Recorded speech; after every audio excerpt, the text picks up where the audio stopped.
Hey everybody, welcome back to Minute on the Mountain. I had filmed an intro out in the mountains for this video, but when I got back home and looked at the footage, it was so shaky it literally would have made you guys sick. And that's been a recurring pattern for me. I wonder if any of you guys have had that same issue with your GoPro. The first video I take when I'm out on a hike, something's wrong, the stabilization doesn't work right. But then videos 2, 3, 4, and 5, and for the rest of the day, it seems to work fine. So I guess in the future, I'll just video something that's irrelevant and get the shakes out and then move from there. One of the reasons I'm frustrated with it is I met a couple of gentlemen up on the mountain right before I started my hike, Jason and Hunter. They were cooking breakfast up there, and I just kind of goofing around commented and said, "Hey, are you guys taking orders?" And he said, "Sure, come on over. We got plenty." I mean, just super nice guy. And I ended up not eating breakfast with him, but so I told him I was going to put them on the video. So Hunter and Jason, I apologize. That footage was just so shaky it wouldn't have worked. So, but it was a pleasure meeting you guys. And hopefully we'll get to connect maybe some other time on the mountain. So I want to do a quick mail call before we get into the snowshoeing and the fishing. I've had a chance to connect with a couple of channels. The first one is Hairy Leg Hunting. That's another Cache Valley channel. I've shouted out their channel once or twice. But he and I were able to meet up this week, and I got some stickers from him. And then I also got a hat from him. We did a hat trade. So I gave him a Minute on the Mountain hat, and he gave me one of their hats. Really nice looking hat. So Brandon, thanks again, bud. I sure appreciate you. And really looking forward to hopefully getting out on a shed hunt with you this spring. The other channel I want to shout out is Bestill on the Trail. So he was kind enough to send me a sticker. He won one of my giveaways not very long ago, and I had sent him a sticker with that. And then he was kind enough to send me a sticker. I really like his sticker. It's got, you know, kind of his saying that he's known for is praise the Lord. And so he's got a little bubble there that says PTO for praise the Lord. Anyway, I wanted to shout those two channels out. Then the other thing I wanted to let you guys know, I now have Minute on the Mountain shirts. So the front has the logo on the chest, and the back has the theme verse of the channel framed in elk antlers. So this is a polyester moisture wicking t-shirt. This is going to be $32, and that includes shipping and handling. Then this is just a cotton t-shirt. I've got this in gray, same thing. There's the logo on the chest. There's the elk antlers and the theme verse on the back, which I really like the way the antlers turned out. They look great. They have texture. The t-shirts are only $24, and that includes shipping. If you're interested in one, just comment below or send me an email to minuteonthemountain@gmail.com. Well, we stopped and fished a couple little holes so far. Did not have any follows, didn't have any strikes. I imagine it's going to be slow today. I would bet the fish are trying to conserve their energy in this cold, and so I'm probably going to have to really kind of put that lure right on them to get them to want to chase it, but we'll see. Beautiful day though, fantastic day.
Rocks keep falling off this steep cliffside next to me. Nothing big yet, but I don't want to be here when something big does come down. So we're going to move on along. There goes some right there. Of course, I got down here. It's going to be a pain in the rear getting out of here. Had to go through the water. The things I do for a little trout.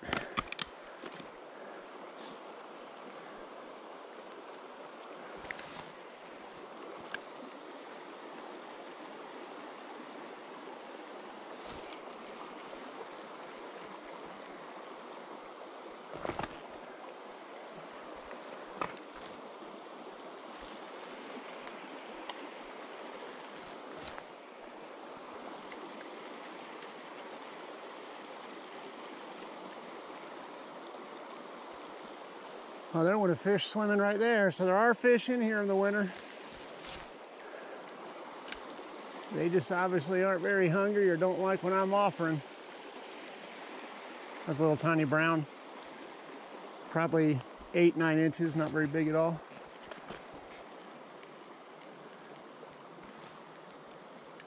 Finally had one strike at it. He didn't even hit it, he missed it, but I saw a flash of color right when the lure hit the water. Whoops. That's gonna put us in the trees right there. I saw two other little fish when I came up here, but they just swam off. It's so hard to be quiet in these snowshoes. I mean, they can just hear me walking up on the edge from a mile away. But at least we had one that showed just a tiny bit of interest. Oh, it's gonna be in the trees too.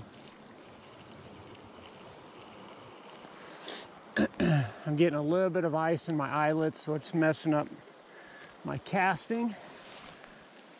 Not to make excuses. I still just need to compensate for that, but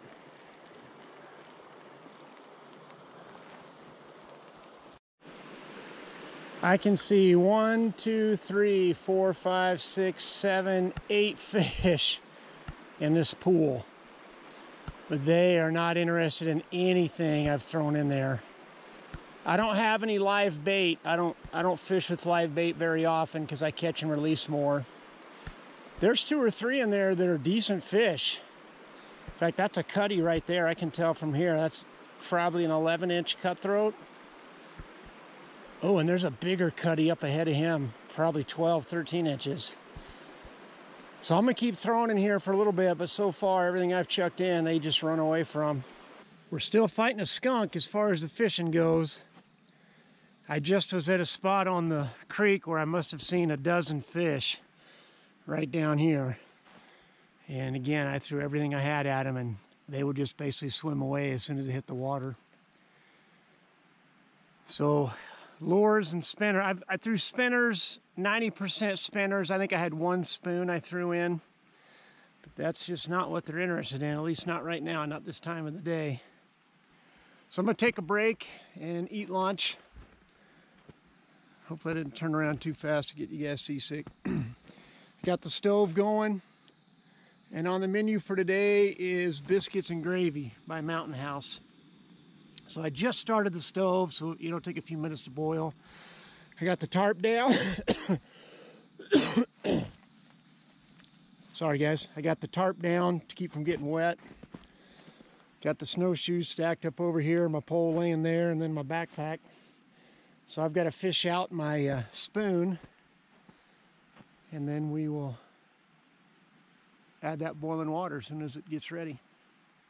Here's just kind of a look at the area around me. Pretty overcast. It has not snowed or rained on me yet.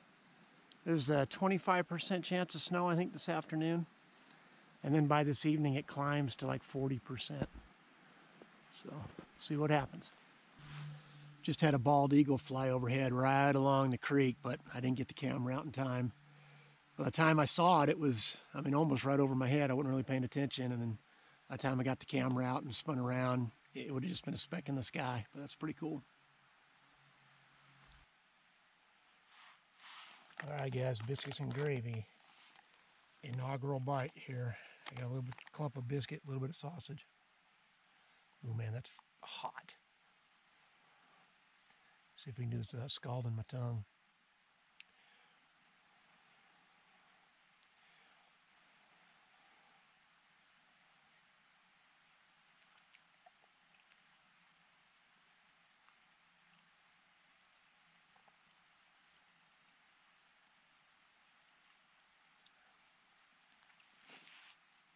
Not bad. The texture of the biscuits is better than I thought it would be. I thought they'd be pure mush. They've got a little firmness to them. It's just bland. Dominic Minichetti sent me a waxed canvas spice kit. Gosh, probably a year, maybe 2 years ago. But I keep it in my big camping stuff. I don't keep it in my little day pack, but man, I should switch that over, because if this had a little more salt and pepper and then maybe a little garlic or paprika, even something just to give a little kick, it'd be money. So, but it's fairly bland. So because of that, on a scale of 1 to 10, I'd probably give it a 6.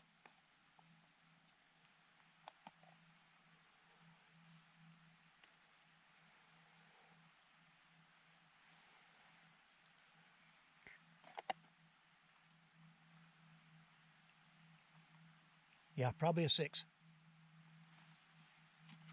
All right, let's wrap this up with a minute on the mountain.